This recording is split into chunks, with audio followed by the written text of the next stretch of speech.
ঈদের ছুটি তো শেষ সোলজার। এখনো কি ঈদের ছুটি কাটাচ্ছ তুমি?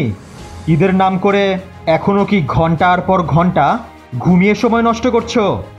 এখনো কি ঈদের নাম করে দিনের পর দিন সময় নষ্ট করছো? বন্ধু বান্ধব নিয়ে এখনো ঘুরে বেড়াচ্ছ নাকি? এই কয়েকদিন তো অনেক আনন্দ করলে, এখন আবার পড়াশোনায় ফিরে যাওয়ার পালা, আবার পড়ার টেবিলের সামনে বসার পালা। সামনে বেশ কয়েকটা পরীক্ষা আছে, চাকুরির পরীক্ষা, বোর্ড পরীক্ষা, আরও কত কি। তোমার স্বপ্ন জয়ের জন্য এসব পরীক্ষায় তোমাকে সফল হতেই হবে। কিন্তু তুমি যদি এখনও ঈদের ছুটি কাটাও, ঘুরে বেরিয়ে সময় নষ্ট করো, তাহলে কোনোদিনও তোমার লক্ষ্য অর্জন করতে পারবে না। আবার পড়াশোনা এবং পরিশ্রমে ফিরে যাও। অনেক ছুটি কাটিয়েছো তুমি, আর এক মুহূর্ত সময় নষ্ট করা যাবে না।